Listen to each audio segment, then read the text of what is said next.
Coming to you live from my office with green tea in hand. I'm losing sunlight, so that light that you see is literally like a clip-on TikTok light. I planned for my first video podcast to be a little bit more fancy with bells and whistles, but I don't know, I feel like this is better in a sense. In fact, I think it's a little bit poetic that I had different expectations for what this first podcast episode would be and having to kind of go with the flow and make it be this. So, Happy New Year. Welcome and welcome back to the Ceiling Rant podcast. I am your designated trauma buddy and hostess with the mostest, Champagne Renee. And this episode is on grieving. Really, the theme for the whole month of January on the podcast is grief. I think that in January, specifically around New Year's, we spend a lot of time talking about the person that we want to become. And I don't think we dedicate enough time grieving the person that we thought we would be. And I think that that's imperative when you create a new identity to grieve the identity that you're losing or the identity that you're doing away with. Partially because I think that we should respect and honor those previous versions of ourselves. I vibe with the new year, new me, but I also think old me deserves a little bit of grace and a little bit of love because without her, I wouldn't have gotten here. We spend a lot of time criticizing the versions of ourselves that were doing nothing but struggling and fighting to get to where we are right now. And I'm guilty of that myself. I spent a lot of time demonizing the version of me who was in survival mode. I should have done this better. I could have done this better. Why didn't I do this? Why didn't I think of that? Why did I make that dumbass decision? Why did I let people use me? Why did I let people hurt me? And truly, that version of me was only doing what she knew how to do, was doing the best that she could do. And she was struggling and fighting just to get to where I am today, to the safety that I have today, to the peace that I have today. And so I'm grateful to her. And I'm starting this year off with gratitude and knowing that without that version of me, there would be no this version. And without this version that will make mistakes this year, I won't be able to get to what I perceive to be the highest version of myself that I'm reaching towards. And so that's why this episode is titled Dead Things. If you know me, you know my favorite show of all time is Buffy. Yes, the Vampire Slayer. Yes, I know about the reboot. Well, actually, it's a continuation. Besides the point, something that's really divisive in the Buffy fandom is season 6. Very controversial. And if you've ever seen Buffy and you don't know what I'm talking about, click off and go watch Buffy because it's required reading to be a part of this community, okay? It's important healing content. Anyway, season 6. Very dark. Very, very dark. Lots of fucked up shit happens to our protagonist. People didn't like how staunch of a diversion it was from like the lighter monster of the week format from like high school and college years of Buffy. But season 6 is my favorite season. I ride for season 6. And that's because season 6 made me feel the most seen. And that's because the big bad in season 6 isn't some monster. It isn't some like god from an alternate universe. It isn't some vampire. In season 6, the big bad is life. The big bad is I feel like something is wrong with me. The big bad is addiction. The big bad is grieving. They're real things that we all contend with that are not supernatural, but are equally as terrifying. It's scary. And it can't be solved with Buffy and some cute little one-liner and some kung fu fighting girl with her little ponytail. It is heavy. Anyway, there's one episode that I really like in season 6, and it's called Dead Things. Go back and watch it if you haven't already. The Cliff Notes version is Buffy has come back from the dead and she feels like something is wrong with her. She feels like something's not quite right.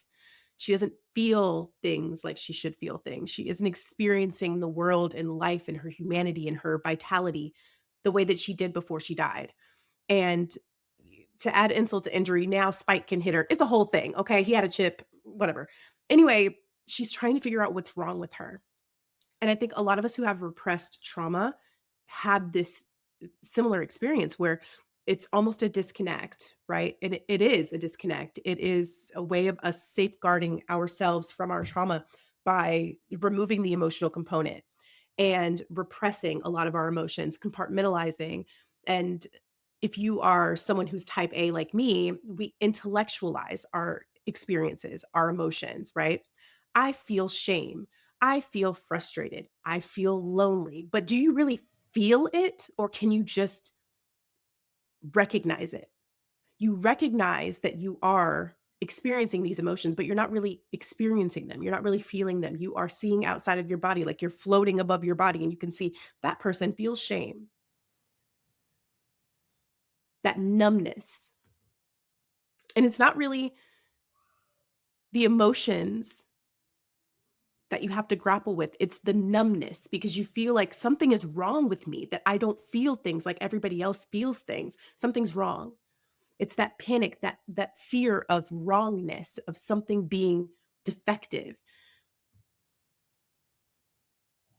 That's an emotion that I feel like isn't talked about a lot when we talk about trauma. The numbness is what's scary, not the feelings. And what do we do when we've repressed that emotion? What do we do once we heal and we're not able to create an identity outside of that trauma? We start to hold on to it.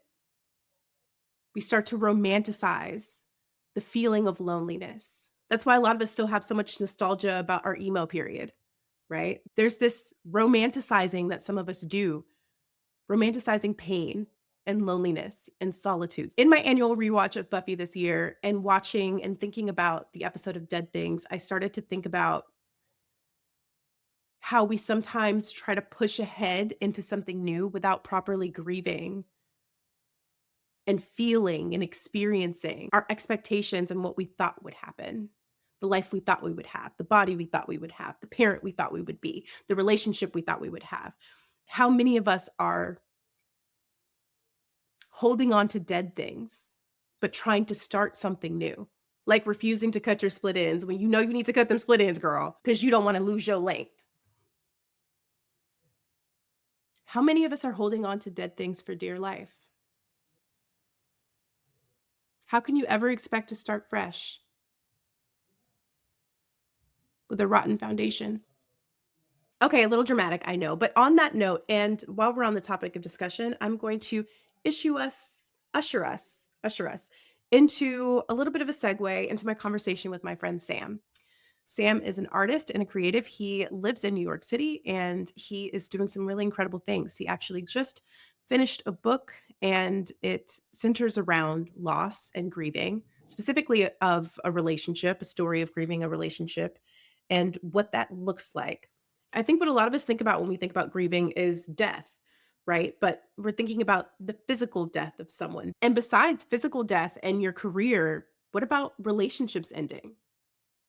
Losing a best friend, losing the love of your life. All of these are things that we grieve, heartaches that we all have to contend with. And what do you do with the broken heart? Well, some of us create. And we are back. We're here with a special guest, a friend of mine, Sambrywil. Sam, Hello. I'm going to always refer to you as Sam because I know you as Sam, but let's keep it Of fancy for course. the girls on the pod. Thank Sambrywil. you. Appreciate that. He is an artist, creative director in New York City, very fancy. Um, Allegedly. yeah, Allegedly. My refrigerator is still white. Do not worry. listening. The way that I know Sam from Humble Beginnings in Augusta, Georgia, smoking cigarettes in front of a cute little university that we both went to, and so All day, now every day. you're living in the big city and doing really cool things as an artist. And Yeah. um, I just want to talk Yes. to you a little bit about your most recent project. Yeah. I'm so excited to, be here. You did my podcast during COVID, and I'm so happy to kind of come full circle and see I listened to our episode not too long ago, and it was just the through line's still there, but I'm really proud of us for sticking with it, Yeah, and now we're here, and from humble beginnings to our university to now. yeah, I don't smoke anymore. I'm sure you don't either. I know I you're know. Yeah, yeah. sometimes Every I once need in a while, to. I'll have those moments where I'm like, "This is a Newport moment." Like, I need a Camel Crunch so bad. Like, I can't even, like Pop. yeah, I know. yeah. Exactly. But yeah, so just a little bit of an update. I work at a restaurant. Well, I'm a creative director, so I've been doing design and creative direction for like over 5 years, like 6 years, probably even longer than that. And then this past year, I started working directly with Joanne Trattoria, which is Lady Gaga's family's restaurant on the Upper West Side here in New Oh, York. wow. And I went there actually because I wrote my first book. The project that we have is the second one, but the first one I wrote was just like a little compilation of stuff to kind of as a tester. And I did a poetry night there, and then ended up, fitting in and mixing well with the group. And with that, it's been amazing that we've been able to like build out this community of artists and give a platform to emerging artists and singers, and create community around people with a reputation and a cachet and sort of like a platform, and to share that with really really amazing talented young people. It's been incredible, like a really incredible experience of mine. um, I but love being there, wasn't really focused on anything. So I had this book, right? And then Joe was, we were talking, we had a bit of a break, and Joe was like, "What are you gonna do?" So I'm gonna write and working on this, stuff. And he's like, "Well, don't you already have a book?" And I said, "Yeah, I mean, I have one." He's like, "Well, you go promote it." I was like, "Okay." Mhm. So here we are a couple months later, and happy to be sharing the work, and really happy to be here with you. So thank you so much for like having me on. Yes, of course. I think one of the most important things that we can do as creatives is, I remember I was watching, a video recently of Issa Rae talking about how oftentimes when you're starting out as a creative, not even starting out because you've been doing this for years, but there's this like knee-jerk reaction to try to like reach up and say like, "Somebody please give me a shot, someone give me a chance, Yeah. see me." And a lot of times we're much more successful, instead of reaching up, that to reach out, right, like No, around. so I love that. Yeah, Yeah. to the people who are around us, because a lot of times, our peers are, fiercely, creative, and, as opposed to looking at them as competitors, seeing them as like people we can bounce ideas off of and vibe Oh off my of God. and build and grow. Yeah. That's something that I've found, just like you have in community, so much more of a confidence in my passion, as opposed to me feeling like I'm just so much of a beginner. Oh, like, very timid, like, "Oh, I don't really know anything." I feel a lot more confident in my passion around other creatives because it gives Yeah. space to feel that. Agree. And I think you start to realize, like for me especially, I was always doing everything by myself, so I was like photographing myself, writing the story, filming, whatever, as we've all learned to do, Yeah. honestly. But what I've found is like how, like, what is my role in the creative projects? And so like this Mhm. creative director thing sort of came out of really feeling like I understand. Like, I mean, I love to make work as much as anybody else, and that's why I like have my books, so I can kind of control that world. But I find that empowering other people to do their best work, and like kind of carrying a vision and helping other people get on the boat, and like we all like row towards the same goal, is really been like the most rewarding experience of my life so far. Has been able to tap into that and do that on like a big scale, on a small scale, personal, far away, all of that. So Yeah. I'm I'm really excited that that's found me, I guess, if that makes sense. Yeah, no, I love that. I think too, mentorship is such a like powerful and like transformative like process in and of itself. Um, Yeah. it's really like you have to be very vulnerable to be able to even mentor or seek to try to empower others or inspire others. Like you have to be really vulnerable because that's the only way that you'll touch others. That's true. Figuratively speaking. And I think that what you're doing is so cool. I just think it's so dope. I know we were talking a little bit before we hit record about having non-traditional paths and how Yeah. we have to kind of come to Jesus moment about that. Like, okay, like my path is going to look a little bit different, or, I'm going to resolve to having a non-traditional type of career or just life in general Yeah. based around Well, art. Um, and I just think it's so dope. I just love people who do that, to kind of go against the grain and kind of follow truly what their passions are. It's easier to yeah. climb the ladder. It is. It's scary. I mean, I've gotten to the place where I used to blame myself a lot for not like being able to buy in the way that other people have bought in. Mhm. And now I've kind of gotten to the like that was really a lot of my like mid to later 20s was like because people really settle in patterns, and I think like for me it was just always I I always feel like I'm starting, if that makes sense. I'm Yeah. always feel like I'm at the beginning of something, and I don't know if that's probably but I'm a starter, so like that's good Yeah. energy for me. But but like how that has arced over. I'm just happy I'm here. I'm happy to be breathing. I'm happy to be alive and able to do things. And I'm not like looking at myself like, why isn't your apartment bigger? Why can't you go settle down and chill out? And like, why do you feel like you have to chase something all the time? And it's like, no, that's not it. It's just like, girl, you woke up and then, you ate your breakfast on time today. Right. Congratulations. Literally, because like Yeah. sometimes I don't eat and I'm like, oh crap. My whole day's, so it's Yeah. like, it only took you an hour in the bathroom to get ready instead of an hour and 15 minutes. I'm talking about Yeah. small wins. Yeah. It's like where I'm Yeah. at this Yeah. point. You have to. You really have to. Because a lot of times, like the world will make you feel like if you're not making these huge, grandiose, like these big accomplishments every week, girl, I can't talk. Big accomplishments every week that like you should You're doing have something nothing. to feel. Yeah, you should have something to be ashamed of, and it's Yeah. truly not the case. The Yeah. small wins will set you up every time for Oh my a good God. week, a good month, a good year. A good year is you know based on the small wins. There's only a few big things that happen every year. When you That's look so back, true. the smaller things that really And impact like you. to be fair, like so my this past year has just been, I think I was telling you a little before, just it's hard to explain, like it's very surreal, all of it, because literally, at the beginning of the year, I was entering into this space of like, I want to, create community. And I had the work that had like my practice, and I was like, well, maybe I can do that, like reach out instead of up, right? I think that's such a great way to mention that.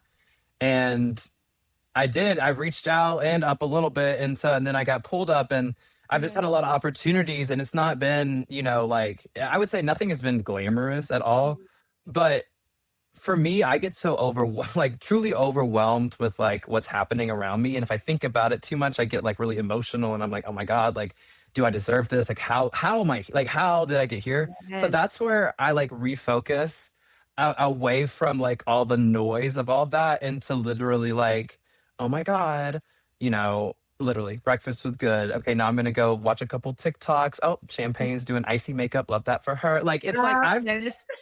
I've kept my people who were there, like who made me feel accepted and loved, like back when, before I even started all of this. Like those people, even if like I was, they just make me feel comfortable.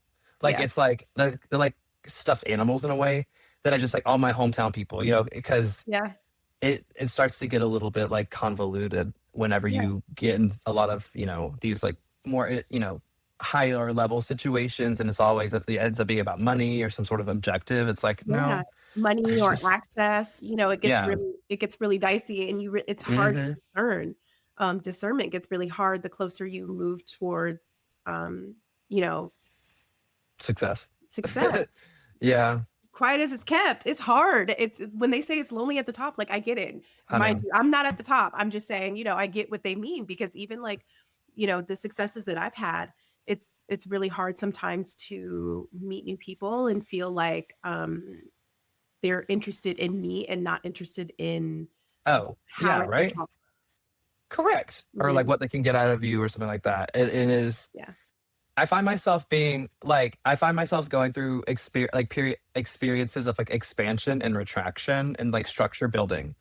And I feel like when I'm feeling expansive, the universe is very open and Yeah. there's a lot of things happening. But then like we were talking about, it feels like a shift of late, like where things are like shifting.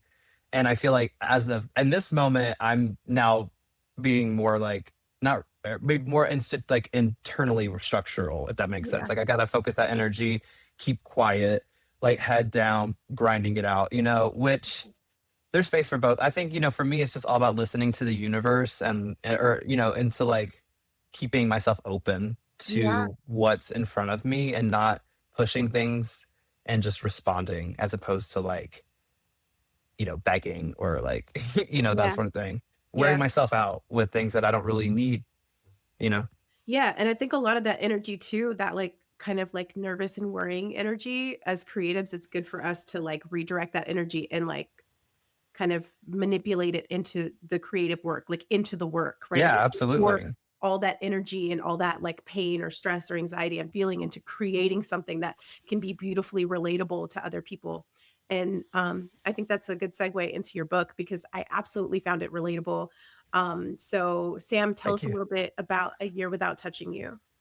So, yes. So I found myself like a couple of years ago, like I finding it difficult to like place all of these myriad of interests I had. Like I was like I wanted to design, I was into writing, I was like music, XYZ.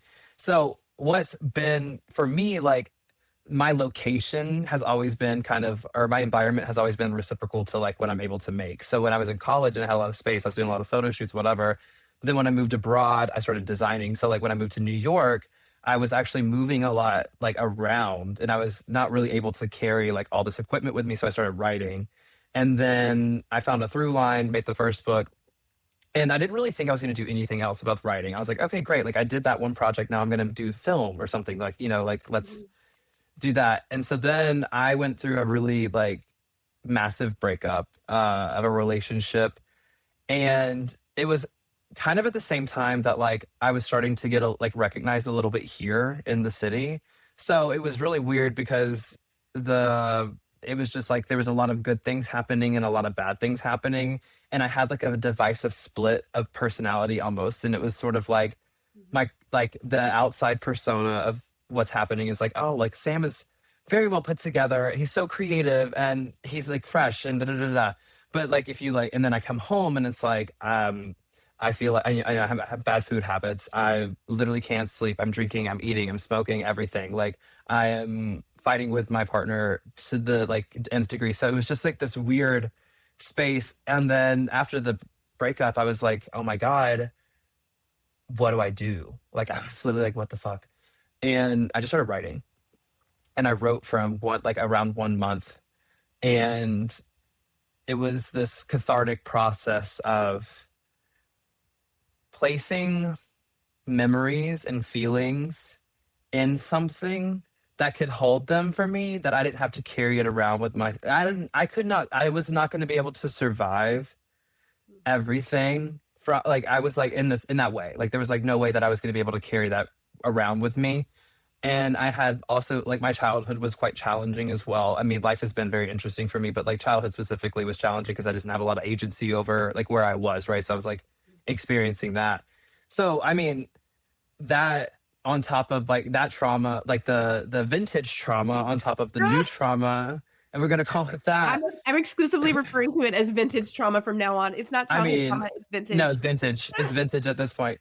But like that and this new thing, it has really pushed me even today, like through this experience of how am I gonna live like a thriving life Yeah. with the circumstances I've been given. So like that was the basis of the writing. Now that as you've seen, there are two parts to this book. There is the poetry, but then there is also this like split screen, as I'm calling it, conversation on the right. And so that was really like that's actually very internet for me. That was very like TikTok influence because I would see Yeah. what I thought was crazy. What I would see is like which I mean, this is just so indicative of like I mean, and I don't even see them anymore, so I don't know where they went. But it was like a very trend. But it would be like literally like kinetic sand videos with like C-SPAN videos. It was just like the most. I like that though. I like the so one of my favorite things, one of my favorite things about this book is the juxtaposition and the fact that it's a little bit disorienting. But I Very. like that because that's what grief feels like. It feels Yeah, like this like outpouring and really truly the book does feel like kind of you grieving through this the end of this relationship and discovering that you're at the same time, just like you said, rediscovering or discovering rather a new identity, right? That's yeah, separate from this relationship and the person that you thought you were when you were in it.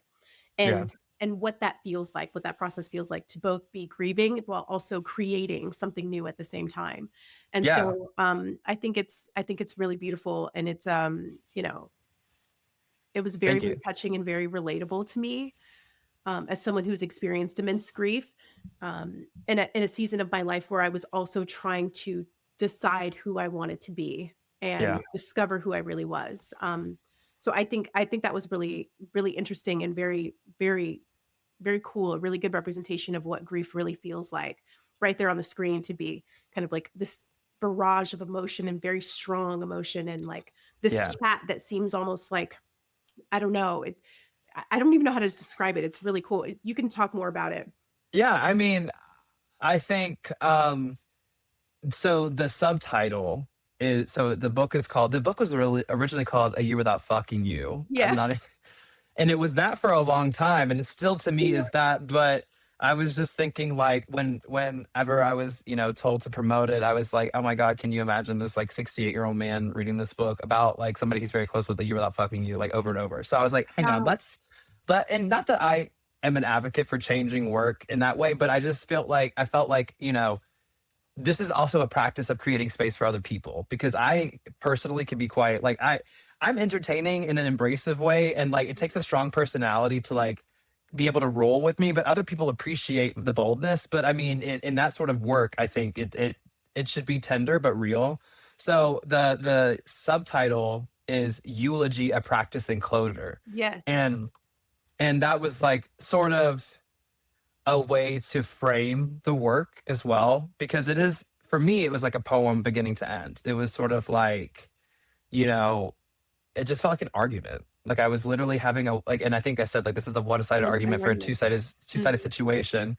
Yeah. And it is, and I want to acknowledge that from the very beginning. But the thing is, I feel like sometimes personally I am quite expressive. Mhm. And when you are expressive, people get intimidated and they don't want to give you the space to really let you express, Yeah. especially if you know how to do it in a way that, like, being able to argue is a skill. And I'm not even saying that like is a positive or negative way. I just like, I had to argue. I mean, I grew up in an environment where I just had to learn how to argue. Yeah. And that's sort of like ingrained, right? So that's not everybody's tea, by the way. I can Mhm. tell you that. That's not, I mean, In not a good. summary, you had to pop your shit and you needed the space to pop Yeah, your shit and be able to yeah, get it all out. Because just like you said, a lot of people are not comfortable with someone who is willing to kind of argue their points and point A, B, C. This is how I feel. This is what you did. This is how I felt about it. This is how I.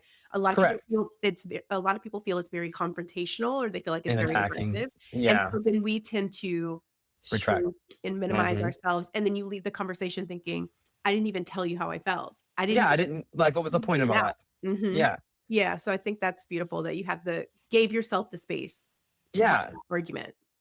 And I think for me, it really did turn into a way of like putting like emotions in a thing. Like it was very much like this like weird, not magical, but like this very mystical sort of spiritual experience of like possessing. And I mean, I sat on this book I wrote it 2 years ago. I sat on it for a year. I really wasn't going to do anything about it because I didn't really feel proper Yeah. to like talk about this thing. But, but here's the thing, what I'm learning. Okay. And this is just a personal journey I'm on. And I will say this, I'm really glad, like we talk about successes and things like that. I've had to reframe everything I thought about success because I am now in a very entertainment heavy world. And that's sort of like the success is like measured out by like followers, views, interactions, whatever, right? Yeah. Really, and money. But for me, I think about like, oh my God, this life I've had, like this beautiful arc of life. I'm 30 and I've had so many interesting experiences. Like, and I don't really like to frame things in good or bad anymore because that's such a binary. Like, Yeah. I've had a good life, I've had a bad life, a good experience, bad experience. Like, no, I've had formative experiences that have been positive net and negative net and very Yeah. challenging.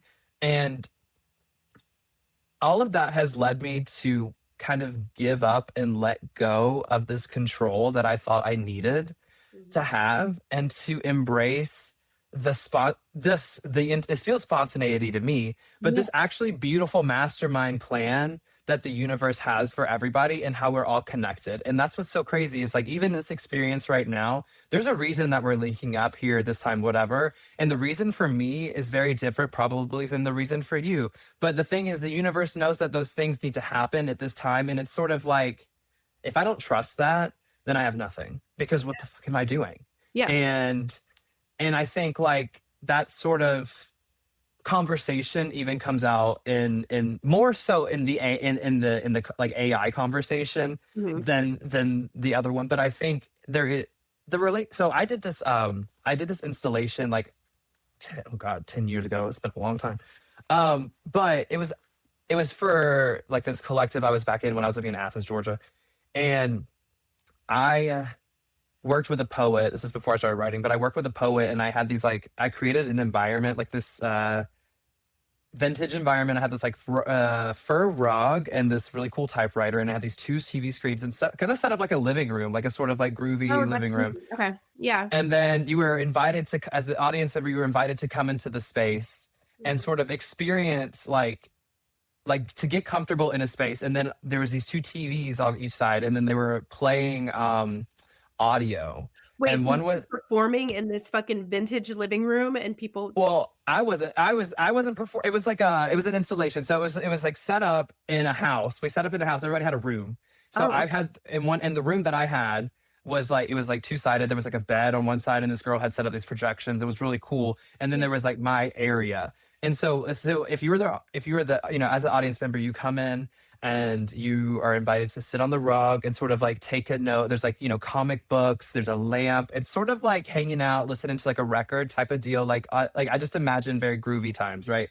Yeah. But on the TVs are these like really crazy. It's like 911 phone calls and audio porn. Okay, What? and listen, I know it sounds crazy, What and is then it was in that? these, but it was in these sort of like, and then there was like contextualized with these like flashing words. So all of a sudden you're like, it's a little bit disjointed unless you saw it, but like it's about sort of like, I mean, the whole point of it was like, how much do you control of your emotions when people are screaming at you and things don't make sense? And actually, what are you creating from those sensory experiences that are not really real, but Yeah. you're connecting those things in your mind, and then it's reflecting back Memories upon and you. Yeah. thoughts and And you know what? I so, had a similar experience to that, in basic training in the Army. It's like, how much of your emotions do you really control when you are deprived right. of, like, sleep and you're hungry and you're physically like, Yeah. worn out and someone's screaming in your face.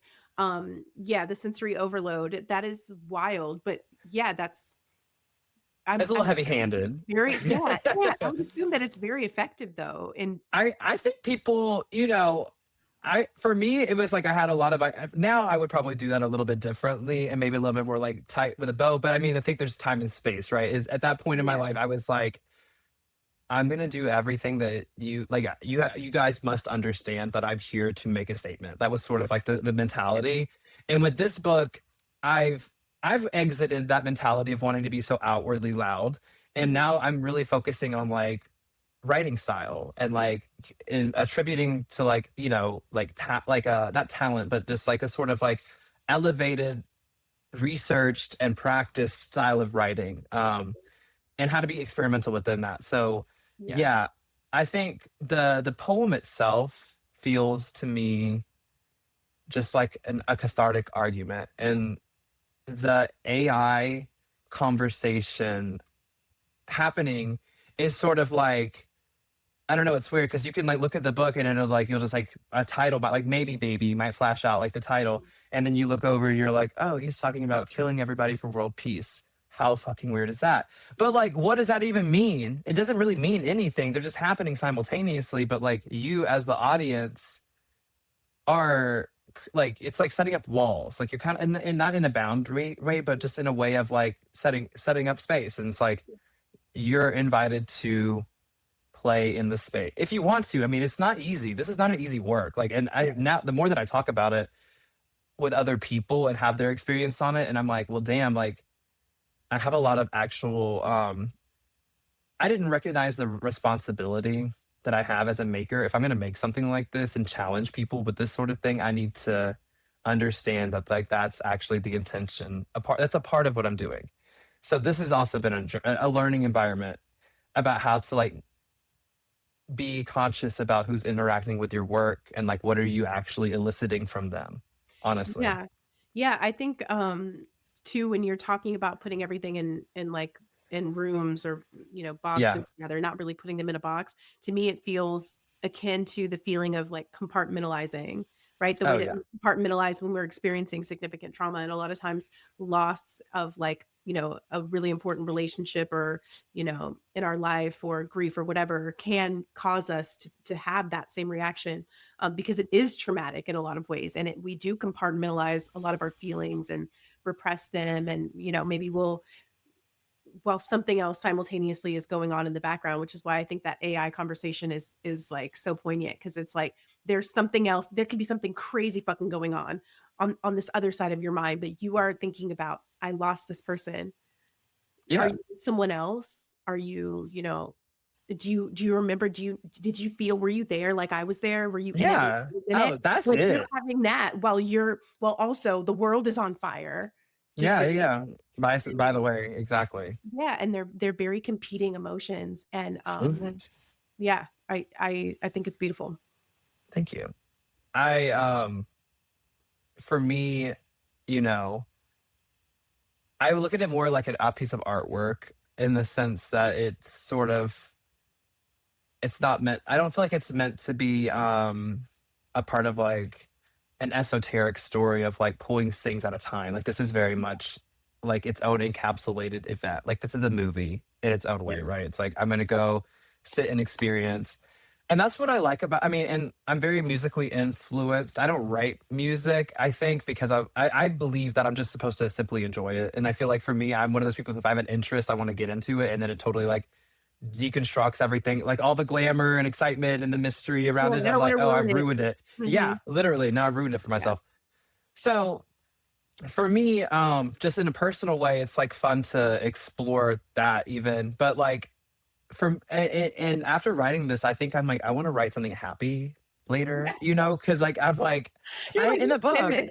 yeah, and then even in the book, I'm like, I feel like honestly, this is crazy. I'm even having therapy right now with you, but I'm like thinking about like there's a poem and it says, or it's dried blood, and it's like that's the title, and it's like I don't want to make anything, I don't want to make grotesque anything Yes. anymore. I want to like work in beauty. Mhm. And honestly, I didn't, I was ashamed of myself in such a way for a long time that I had gone through the things that I had gone through, and I had allowed the things that I had gone through to affect me in a way, like a physical way, a mental way, all this stuff, right? And I think I like, and you can even read it in the book. Like I read, I'm aware, but I was critically aware, Yes. and I was focusing, and I would think I was taking a lot of the blame for the relationship breaking down Mhm. in the book too. In its own way, it's like I hate you because I wanted this so bad, and you didn't do it, and you didn't love me enough. You didn't love me through my crazy enough to like I help me. I You didn't want save me. to I wanna talk about that really quickly because Yeah. I feel so and maybe this is similar to what you were talking about, how, we are both here at this moment in time and in these stages of our and both of our lives for a reason, right? And they may be different reasons, but one thing that really has been sitting with me since you've been talking about the work is how similar our stories are in terms of writing our own respective books. So Yeah. my book, same. I wrote it, was like, I'm never gonna push this out, sat on it for 2 years, then kind of pussyfooted around like promoting it. It also had a different title and I changed it because I was like, I don't think this is gonna be well received. There's so many parallels and especially with taking the brunt of it. It's hard for me to go back and read my book because I read it through not the eyes of the person who has experienced everything in the book, but I'm reading it as the version of me that wrote it. Yeah. And Oh, I'm completely. and I'm reading it and I'm thinking, "Oh, poor baby. You're like you're owning so much of this, Mhm. and so much of it wasn't yours to own." So now rereading it now is it can be very emotional, but to Yeah, your yeah. point, um, there's a I don't know if you would call it. I know you said, in the book to you, it's like one big poem, but I'll say there's Yeah. a section. Yeah, Okay. there's individual poems in a longer story. Yes, so the individual poem that I like the most, my favorite, wrote down, I don't know if I'm pronouncing this correctly, La Oh. Cage Labo? La Cage Labo, yeah. Cage Love it. Labo. Okay, the repetitive part that kept, coming out to me, "If you really knew me, you'd know this was never about you." And Yeah. that to me speaks so much to, the experience of, knowingly, but unable to stop your trauma from leaking into your other relationships. Like, this isn't really about you. This is about something else that I'm grappling with, that I have unresolved. And but you're supposed to save me from this. You're supposed to help me. You're supposed to fix this. You loving me was supposed to fix this. And it Hmm. kind of like leaking out in that way. And it was just so damn relatable. And I was like, this is the saddest, most beautiful thing I've ever read. It is. Because yeah. It is. Yeah, and I feel like the way for me, I don't want to be so sad all the damn time. Okay, so let It's me okay. also. Real. I know it is. I was just talking to my friend about this too, not too long ago, and I was like, yeah, I was listening to Beck. I don't, Okay. you know, Yeah, yeah. I love Beck. Beck is awesome, but he's very much. I would say that like appreciate his perspective on life and the way that he like talks about his life through his artwork, but Yeah. he communicates a lot of struggle through his work, right? And then there's other artists that I like that are contemporary makers, and if you listen to their albums across, their collective artistry, the narratives are like in time different, right? Because it's like, okay, it's a modern version, but like truly, like it's sort of in the same vein. Like it's like they get inspired by challenge, and then they like work through this like human struggle, and it's like these are like people who have mythologized themselves to help Yeah. us as an audience understand human struggle. And then there's like Ariana Grande or Yeah. Katy Perry. And, Yeah. and I actually love Ariana Grande. I think Ariana's a lot more open and candid about her own experience. But I'm just saying, like, Tate McRae, right? Like, I'm not looking and I love that she can dance and backflip Yeah. and all that. But I just feel like her songs are like fun and like meant Yeah. to be like pop. And for me, I was talking to my friend, I'm like, is this how I'm gonna write always? Like, is this like, okay, Beck wrote, his first album when he was like in his early 20s, right?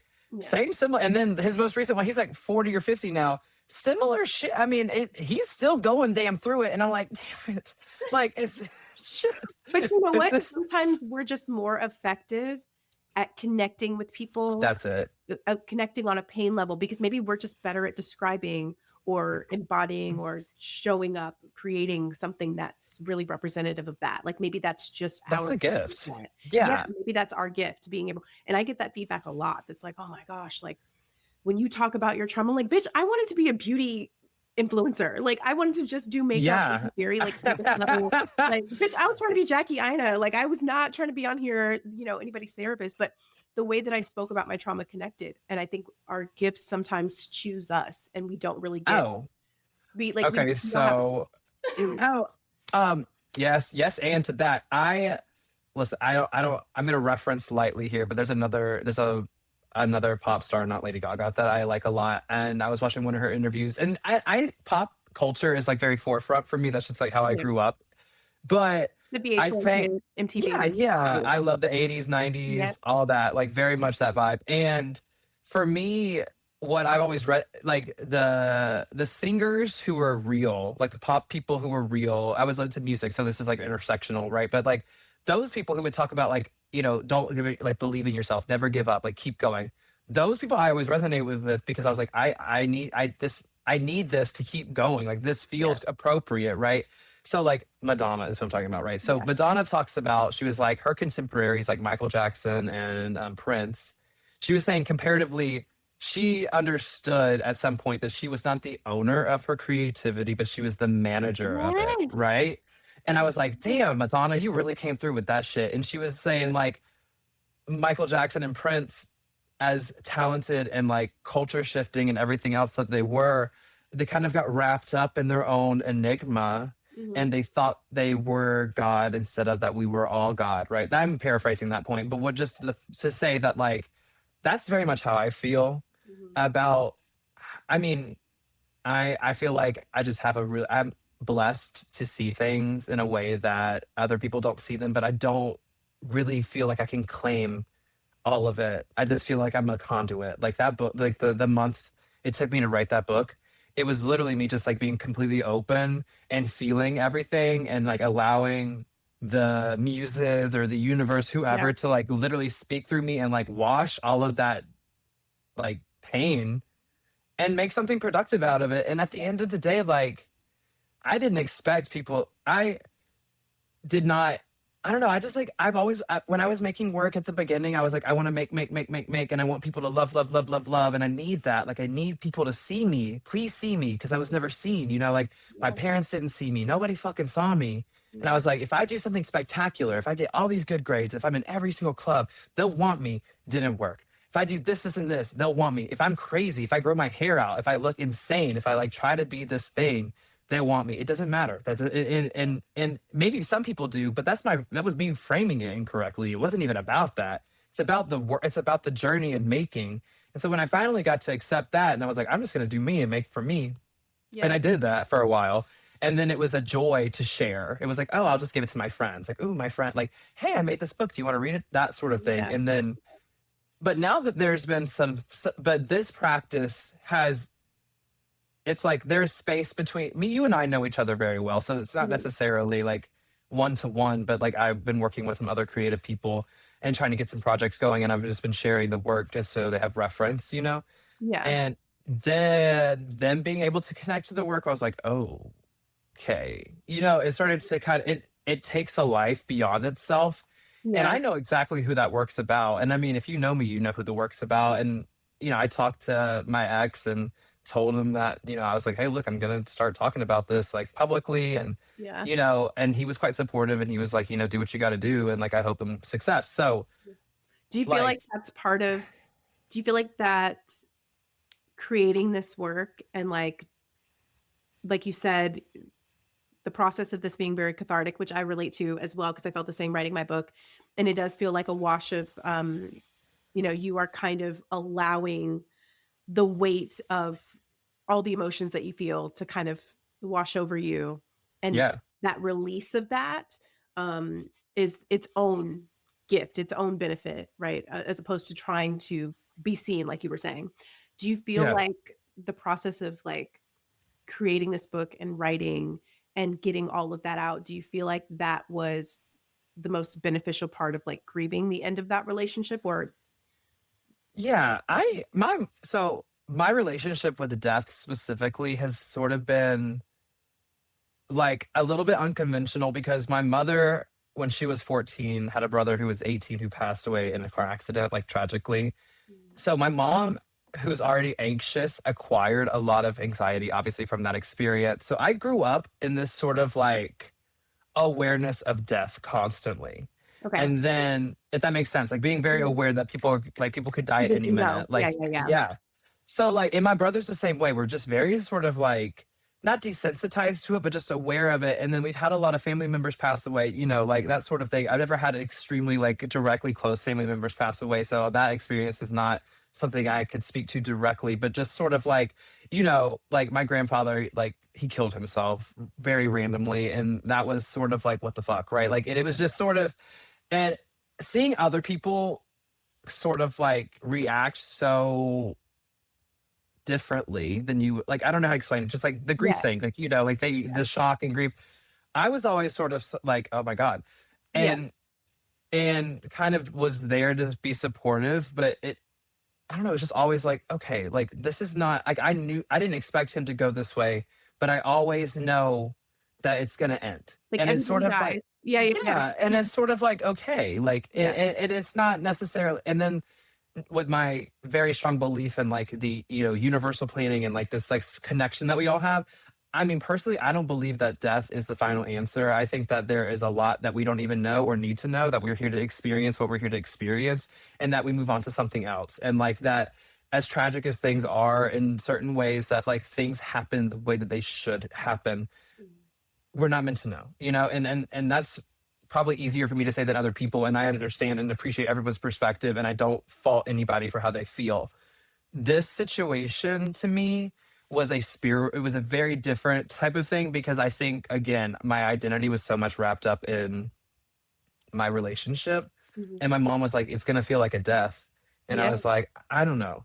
And I think in the poem I was like, I didn't ever expect to experience death so real, like death yeah. so real, Mhm. in the sense of like first of all, I'm disgusted at myself that I'm even this upset about a breakup. One, Yeah. like I'm judging myself for You're like, being "Actually, like, this isn't cute. This is not, it's not. No. Two, how dare I even feel now like I'm this when people, devastated." Yeah. yeah, but like people lose their husbands and Yeah. like partners all the time. And I just got a breakup. Everyone goes through a breakup. Like there's so many things of like, and that self judgment. And then I think in this experience, I was like, I'm not going to judge myself. Yeah. I'm going to write it all the fuck out. And whatever happens, happens. And then it was sort of like taking care of those emotions.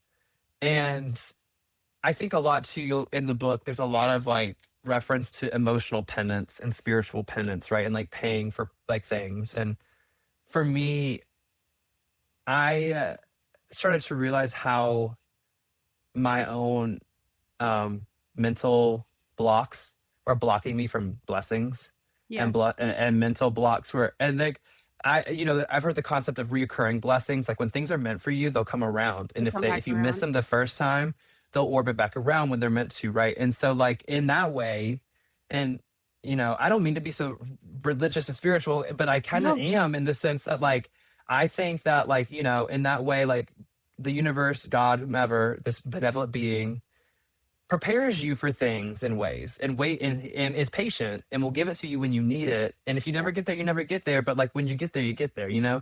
So I think for me, it started to make sense of like, okay, you did, yeah, you did therapy during COVID, girl. Everybody did therapy during COVID. That was great. And like, and I did learn language Yeah, yeah. and thank you, Blue Cross Blue Shield, for making it Right. free, as you should have. Like, hell Right. yeah. I'm gonna take care of that. Hell yeah, hit me up. And I started to like therapy for me was more validating than it was like liberating, if that makes Yeah. sense. It's I think the same. I had a very similar experience because therapy for me was, I think what we share, and correct me if I'm wrong, I think what we share is that we are, this like innate ability to intellectualize our experiences rather oh than yeah. experience them. So I could be like, Yeah. "Oh yeah, I'm feeling shame. I'm feeling this. I'm feeling that." And to have a therapist be like, "Are you? Are you Yeah. feeling this? Are you feeling Exactly. anything? Because it doesn't seem like you're Right. feeling." And to kind of validate me in that space as well, to say like the things that you're talking about that you experienced are not normal. And that was the No. first time that I was able to feel validated that like, thank you for saying that. Yeah, that wasn't normal. And I think a lot of times the validation is the piece that we're missing, not so much Yeah. we're very innately aware of like how things are impacting us, even if it's subconscious to some extent. Like we're aware. Having Yeah. someone validate you is so important, especially when you grow up in an environment where you're not validated as a child. Um, I yeah, grew up in survivalism yeah, and once I got into middle school and things like that, it really did turn into like dodging and weaving and getting along to get along. yeah, And I mean, the thing is, I guess one day maybe I'll talk about like everything, from like that perspective. I just feel like it's a lot of shit. Like, I mean, honestly, like it's sort of like there is a lot of for me, like, and people are like, why don't you ever talk about your parents? And it's like, okay, I have a great relationship with my mother and my father, like at this point, and there's not shame around the history, but there's like it's uncomfortable yeah. for me to share it because other people get uncomfortable, if that makes sense. Like, Yes. oh my God. And I was like, I'm sorry. Like, People I'm really get sorry. uncomfortable for Bad. you. Like, "Oh my gosh, I can't believe you said." Listen, It is what it is, baby. you We have moved on. and you have to at to some extent, I just turned 35 last month, Right. Oh, and happy marriage. thank you, and I came to the realization, like, at some point, like, I'm not gonna be a 40-year-old living in shame and unable to speak my truth because I'm worried about how it might impact other people. I'm Other not gonna people. give you a trigger warning for my truth. Like, I just can't at this point. Like, girl, Well, just you have time for that shit. It's who yeah, it's just and proceed it's it. not who Yeah. you are, but it's a part of your story. And I think it's like and to be fair, I mean, this is not easy. Like to come on in a Ooh, public forum and talk about uncomfortable things and then actually to create language that is protective of yourself as the owner and the person who experiences those stories, but also like as a creator and maker in whatever fashion that looks like to be able to share your experience. I mean, that's what I think that my unintentional consequence of this whole entire like experience thus far, and it hasn't, it's just, I'm at the very beginning of a lot of this too, but it's just been, I guess I didn't know that I was brave to like write this yeah. and to put this out. I didn't realize that. I just felt like it needed to happen. And I was like, well, I'm a maker. So like this, I'm an artist. Like this makes sense. Like this is the flow. Right. Mhm. But like, yeah, I mean, someone just was telling me, or I had a friend who read it and they were like, you're just like really brave to be so candid. And it's cool that you like and within that space of like the specific instances, because there's a lot of specifics, right? And there's sort of like, where are these places and who the hell are these people, right? But it gives you a like a I think it's supposed to speak to like, I mean, everything's like, up to artistic interpretation. Everything's inspired by, real events, but like the way that things are strung together obviously are more about how I want to tell the story Yeah, than it's it is world about. building. Yeah, exactly. So like in this world, you might not know these characters, but like the emotional ups and downs and like the serotonin boosts of like, oh my God, like meeting new people, going new places, like whatever, sharing experiences, loving each other, not loving each other, wanting to be with somebody. And, I mean, like, for example, I think it's easy for me to talk about the more difficult things and actually it is for me to talk about like the easy, like the fun, like for me to like beautify the small things, like I was telling you about, like the day-to-day sort of thing. Yeah. That's my challenge because I Yeah. can sit here and create statues around the misgivings that life has presented me with, truly, because I understand. I've been so conscious of my behavior around other people that I understand how those experiences contribute to me being who I am without really just giving context of every single thing else around those experiences that are also contributing to Mhm. who I am as a Yeah. person. Yeah. Instead of feeling like I have to apologize for like, you know, being bullied for my whole entire, life in middle school and high school. Yeah. Like, Yeah. Yeah. And I think for us to, um, and certainly I think in your journey and like the things that you've been able to accomplish and the successes that you've had, I think that it speaks volumes that you've chosen to like make a concerted effort to count the small blessings because it's important to find those bits of happiness because we are so good at identifying and giving life to, giving context to, giving Mhm. words to even like the pain that we can become too encompassed in the pain, Yeah. right? Oh Like my it's God. really easy to fall and sometimes even like that's a comfortable space to be in, like the dark, So comfortable. somber, sad, like the depression. Like there's almost a sort of like romanticizing that I've even fallen into of like romanticizing like depression and being like, "Oh, I'm so Oh, something's happened to me. somber and Like, oh, yeah. I feel better feeling sad." And like Yeah. that is a powerful coping mechanism. It's why a lot of people drink. It's why a lot of people, because that sadness can sometimes feel like warmth when that's all you've been around, when all you've been surrounded Well, with is that's familiar, trauma. right? It's It's familiar. like, And it's comfortable to feel sad and to feel even to some extent yeah. wanted and feel lonely. That loneliness is Oh familiar. my God. We're lonely your whole childhood. And so now Yep. it feels good to feel lonely, even though you Well, don't want it, it's a false validation because it's like I knew I was right the whole time. See? Mhm. Yep, yep, yep. Yeah, it's confirmation bias. That's it. Yeah. Oh, sure. Absolutely confirmation bias. And we do that because it's uncomfortable for not only is it uncomfortable for us to allow ourselves to experience happiness or, good things. There's also I've noticed too with that shame, coupled with that shame is like this feeling of like you spoke to earlier, do I deserve?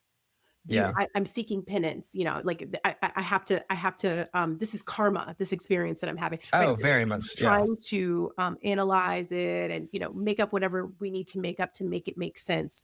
And a lot of times there's a perspective shift that has to happen that to allow ourselves to experience the good and that we're deserving of that too, even though we're so Yeah. comfortable in the dark that sometimes we can also experience the light, even if we have to create it ourselves. Very much so. And I think that's sort of like my mentality shift has been like, yeah, I mean, I do carry a lot of darkness and me, and it feels in some ways I feel like because I think when you're a kid and you go through experiences, maybe as opposed to like an adult who made bad decisions and things like that, but like when you're a kid, you feel like, or I felt, for example, like not a victim, but like a victim because I didn't choose to be in these situations that I was in, and I just had to like figure it the fuck out. And I was like, why doesn't anybody care? Like people are not paying attention, whatever, right? And so like in a way it turns into like I can act like this because I had to deal with it, Yeah. and then it turns into this like, oh, it doesn't matter because this happened to me, like I didn't choose Yeah. this shit, so like I'm just gonna be like this bitch for a little bit because, or I'm gonna be an asshole because I guess what, like, or I get really overstimulated and somebody yelled at me on the subway and that took me back to when I was a kid, and I like and it really gave me this like thing, you know. And so there's this for me, and to the romanticism part about that, I mean, I think that's just like people think that trauma creates complexities, but actually it's not. It's an opportunity for growth. And the people I think that are like the most um well reformed, I feel, after they go through really, really traumatic experiences are the people who don't allow, who will give themselves space, but like don't allow that to be their calling card, you know, and Yeah. like and create positive, or like, create, like use their survival methods that they learn to then share with other people, you know, or and it doesn't have to be like on a big, it could be one to one. It could Yeah. be a testimony in church. It could be at Yeah. dinner. It could be you feeling something in your heart and being like, that's not right. I need to go help them. Or, you know what I'm saying? Yeah. Like using those. And this is the thing too. I think, you know, it's like a scale. Like everything is relative to your experience. But I feel like the thing is like you can either use those experiences to break away, isolate, and shame, or you can actually, for me, I'm like, wow, I went through that. I'm proud of myself for like coming out on the other side of that. And now I'm so much stronger to actually like be here for somebody else. Yeah. Or And it really is a calling to be able to do that. Like you said, like, even if it's just one to one, what I've realized is like a lot of times people will survive things or they'll experience things and come out of it. And the knee jerk reaction, especially in today's like, online yeah, environment, is to not talk about it and pretend it didn't happen. And like we're only showing highlight reels. But, your experience, even if it only helps one person feel seen and feel like understood, then it's it's worth it to be able to, and you don't even, like you said, it doesn't have to be on a big stage, but if you see someone struggling, or if if there's a way that you can share, like you said, a testimony or something like that, everybody's own individual experience is so helpful for others to navigate their yeah, own lives. I think that we don't give ourselves enough credit for how important sharing our stories are to others. If I had hmm, heard someone talking about going through some of the things that I had experienced, if I heard someone being vocal about it or wrote a book about it, or something like that, that was unashamed and that was talking about it as plainly, it, I yeah. think that probably would have made a huge impact on me as, a kid, as a teen, in my Oh 20s, yeah. whatever, you know? I mean, the thing is like, to that point, you know, a lot of the community I found as a young gay person in the South were from people who were like the It Gets Better campaign. I don't know if you remember that. Yeah. That was really that was very impactful for me. Mhm. And thankfully, you know, I mean, I don't know what it's like to be a teenager now. I can't even imagine Oh, because it's like everything's like advanced. Like when I was a teenager, it was all like kind of new. So you just sort of like, it was like MySpace, you make your own yeah. situation, everything's so advanced and like targeted now. Like who the knows? But, you Yeah. know, I think, yeah, just like those sort of, it's not, it's a, it's, my friend said this to me the other day, and maybe it was so impactful to me because I was like, I don't like to talk about my issues a lot. Not issues, but just like, I don't like to like harp on the things that I have, like frustrations about or whatever. Cause I like to, again, be like grateful and quiet. And also, I understand like I'm in a privileged position where I'm at. So I just need, or I don't need to, but like, I don't want to complain because it's like, I don't want to bring morale down around me. Right. So Yeah. it's like, compartmentalization, and I don't know if it's a good, I don't know if it's a good thing or a bad thing, but I'm really, really good at it, and it's helped me sort of survive and protect myself and create space and like allow things to not be so personal for me or something like that, right? I mean, and I don't know if that's a good word, compartmentalization, but just like I'm learning to like literally create space between like the world and me. Like Yeah. I need to be okay because I'm judging myself by the world standards of like what I think I should be doing, and I'm like, you know what? You brush your teeth. But yeah, you have to it's so important to stop doing that. I do that Bad. so much. I've had to, like, step away, even from, like, just my phone in general because I find myself comparing myself to others when, like, Yeah. I have no idea what their upbringing was like, what things they had to Oh my navigate, God. like, you Right. know what I mean? Like, and not to say I mean, they could have for all I know, they could have had it worse off than me, but, you know, they could Yeah.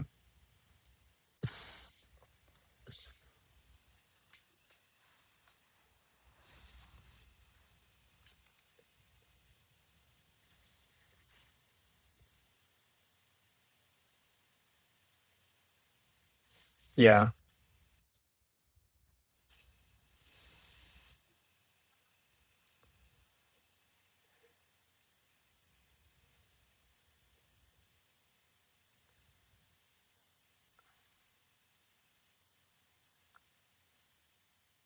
Yeah. Well,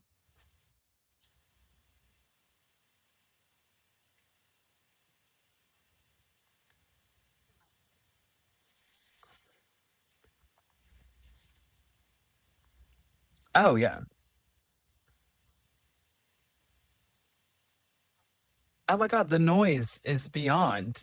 It's like it's so yeah, I mean, and like to even circle back to mentorship and things like that, like my the thing that I've always wanted, which is like weird because I mean I am an artist and I do like want like to be I mean, or I always did. I think now it's a little bit different because it's like I've gotten some sort of like like validity and exposure and it didn't really respond like I didn't like get this like that I thought I was gonna get. It was sort of like, okay, now what, you know? So I was like, maybe this isn't the end all be all of what, you know, like I'm still hungry, so like maybe this isn't it. But I would say, um, you know, I have had to realize that like what happens for me will happen for me. And like and if I feel it, it will probably happen, right? Like things that I felt up until this point, they've happened. It's not happened exactly when or how. Yeah. Yeah. Yeah. Correct. Yeah, and I don't know when or if or how, but I feel like, you know, this is the direction, you know, but the being able to like help other people make their own thing and not really like or like, you know, creating space for other creatives or like just talking or like being present, literally just showing up and being available and present for other creatives has been way like a lot more rewarding because I mean, I think of myself like if I'm going to be a maker in this world, then I need to like help other people allow like make, you know, and I really do believe that like creativity and making is an act of spirituality and I think it connects us all. And you know, I mean, not you don't have to go write a book to deal with your grief, but I think art in general, whether it's planting plants or like you know, here's really the thing. It's like we've lived as humans for a long time on this earth. Not really, I mean, relatively, actually not, but we've been around as a species for some time. Language that we have has not always been around, and it's so diverse amongst different cultures and like contextual, you know, contexts and things like that. Like language is a fallacy, which is funny because I'm a writer, but I do know that like language is absolutely a fallacy. But I think we can like all sort of collectively understand that there are things that happen beyond us and we have power that we don't necessarily see and like emotions and vibrations and energies are real like these and the thing is the modern world wants to take that away from you because they want to sell you something but like but it has always existed and it cannot be taken away and there's a song by Buffy St. Marie called Magic is Afoot God is Alive and it's the weirdest freaking like Halloween ass song you'll ever hear. It's kind of spooky and witchy but it's just real. It's like, and the way that they like they tried to kill magic, they tried to kill God, they couldn't kill magic, like that's the whole thing. And I don't think that like witches are out here on brooms, which if they are, holla. But I think that there is I mean, whatever. I'm not here to make enemies with witches, but like you know what I'm saying. Like more power to them. But I mean, I think we all do have this innate ability to like pull from experience and to like put things like to evoke and then to like place. You know, like this is beyond time humans have always had these experiences so for me, it's sort of like tapping into this, like, not arcane knowledge, but just sort of like this interconnectedness that we have, like from now beyond different time zones, or sorry, like timelines, even like beyond like thousands of years ago. We're connected to something that gives us like creativity, whether you want to call it the Holy Spirit, whether you want to call it the universe. Like, tap in, like, open yourself up to that and allow yourself to be an agent. And for me to like use my experiences as the coloring for the voice of the muse, if that makes, like, this is all really like dramatic, but I'm being serious. I mean, I I don't really want to sit and talk about my divorce and my ex-husband for like months and months and months and months, but like I might be doing that for the next year, because guess what? I decided to write a damn book, and it's my duty as the manager of my creativity to say, okay, thank you, universe, for giving me these wonderful like insights and like the energy to make the book, and the emotional wherewithal to get through this. Okay, now it's my ass's job to go out there and go, hey, like, do you see Cardi B when she was like selling her album and she had like, she was like, that's what I'm saying.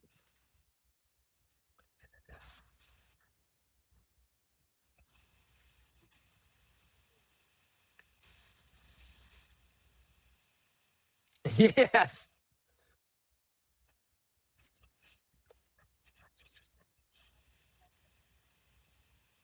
Oh, what?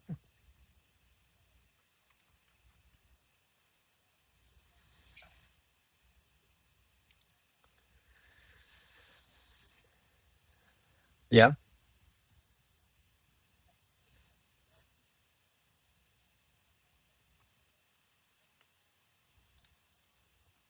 Yeah.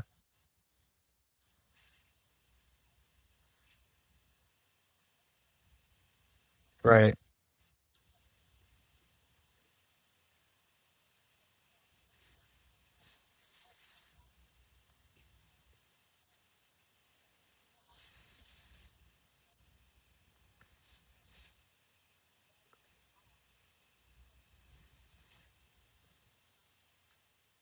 Yeah. That's so, yes, that is my entire, that has completely reframed. Even as a maker or like an artist, I'm like, I feel so selfish because I think I focus on myself a lot. But no, I'm going to say this experience, having other people spend time with the work and saying thank you for doing this, I really actually was able to relate to this a lot and find myself in this. And also, it's a, I mean, I'm not going to toot my own horn, it's not like some fucking like Shakespeare bullshit ass, like, I mean, not Shakespeare bullshit, but it's not boring. It's a cool, fuck Shakespeare, whoever, fucking misogynist. No, but like, it is a good book. It's interesting, and it's like there's sexy elements, like there's, I feel like there's like there is an edge, right? Like, it's like you're not reading somebody's diary of their breakup. It's like, oh, it's like you're kind of like in a weird like indie film or like some like weird experimental rock album that you're like, oh, my friend told me to listen to this. I'm gonna take some like mushies and like go for it. You know, like,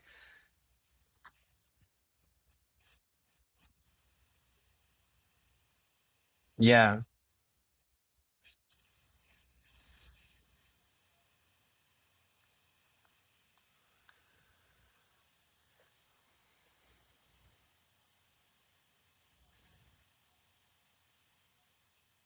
Yes. Oh God. Very love. And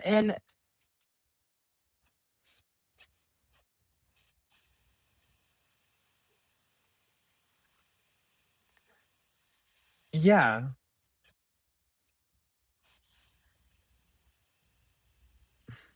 Yeah.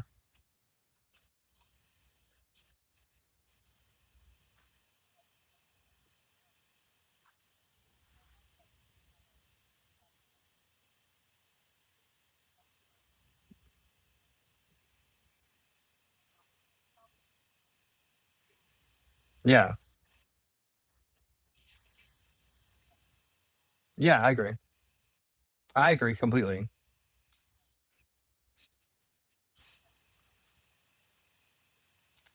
Thank you.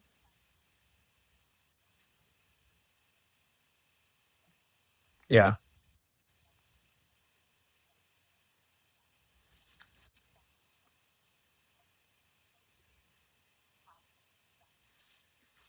That's so true. Yeah. Well, I think about how many like albums I've listened to, like or like movies, books, or whatever that I've read that have like completely shifted my thinking or like completely opened me up to something new that these people probably had no idea that they impacted. So I think it's like almost it's so weird because like as a for me for like being a writer, I have to like understand how I'm feeling a lot of ways. But like this is a new adventure for me. Like this whole talking about the work instead of just like making it. And then in that way, I have to actually not think about myself at all because I mean, yeah, I could talk about the work like it's its own little like world, but it's not. I mean, yeah, I could say like buy my book, like whatever. But really, at the like to your point, it's so that other people can be aware that this exists, and they're like, oh, maybe I could get something out of that. You don't never know. You really don't know what you could do to like touch people's souls and like really free them.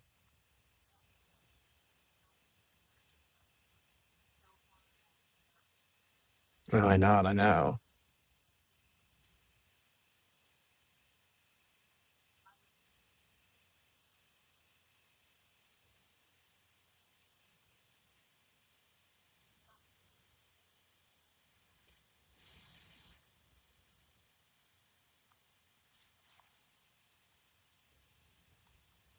Yeah, correct. Yes.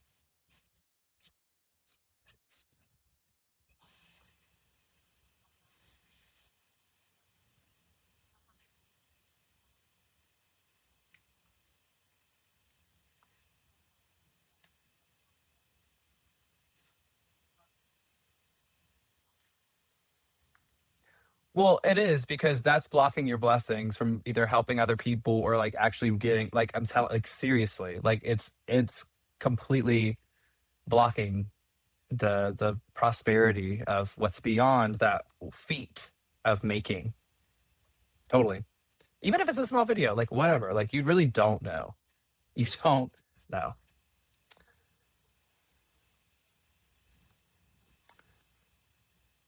Of what, 1,000 views on your TikTok, and then what? I mean, what's the like? What really?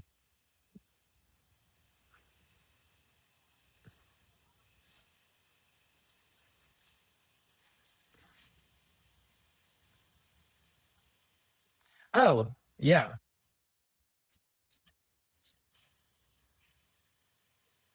it's culture. Yeah,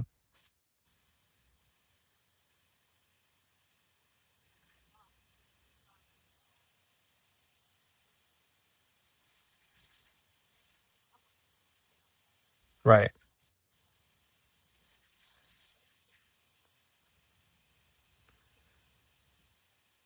Yeah,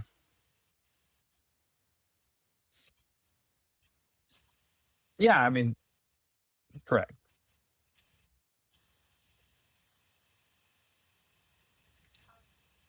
Great.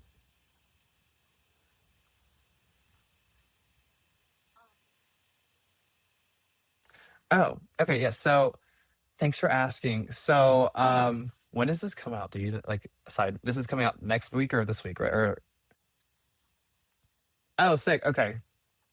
All right. So hang on. Let me get my picture. Um, If you'd like to find the book, you can find it at shop.sambrywil.com. So my website, sambrywil.com, just shop.sambrywil.com. You can follow me on Instagram, Sambrywil. Yeah, find me everywhere at Sambrywil, SAMBRYWIL, Instagram, TikTok, everywhere. I have a Tumblr. I'm working on that right now. It's really that's been fun actually. The blog has because Tumblr like they went back. They reverted to like how it looks like when I was like in high school, like 2014. Yeah, like the whole thing. So it's I'm excited to interact with that again as like a space of making and playing and creating also. But yeah, so just Sam Will. Please the book is called A Year Without Touching You. It is a dramatic breakup opera, not necessarily a poem, not necessarily an art zine, not necessarily a book, but like just this experience that I feel that is a collector's item. It's important to have. It will stand out on your bookshelf. And on top of that, I think it invites you to really explore some difficult conversations and come out better on the other end of them.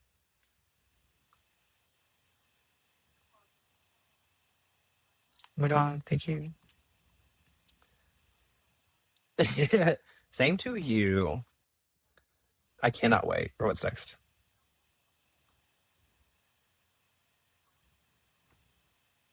Totally.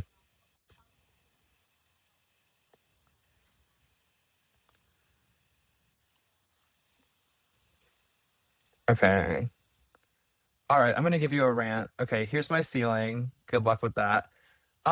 Here's the rant. Okay, I think that, let's just start talking to people about what we want from them. I think it's important to have direct communication in general. This is not to anybody, and I hope the person that this is to is not watching this. But listen, this is nobody but for everybody. Listen, I know that I come off like a crazy resting bitch face, but I just appreciate direct communication. I really believe that it's like how we, avoid misconstruences and all those sorts of things. So, like, listen, just say what you mean, say it with your chest, and I respect you for that. And guess what? You're gonna be better at the end of it because you're probably gonna get what you want from me if you just tell me what you want, what you really, really want. So for my, I know. For my ceiling rant, I'm advocating for direct communication in 2026, please.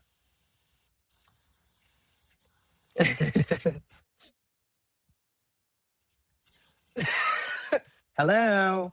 Do I have to, I know, do I need to jump around all of these verbal gymnastics? Can you just tell me, please? I get it. I get it. You don't want to hurt my feelings. I don't have feelings. You would have to do a lot to hurt my feelings, honey. Trust me. Hello. Well, happy to be here.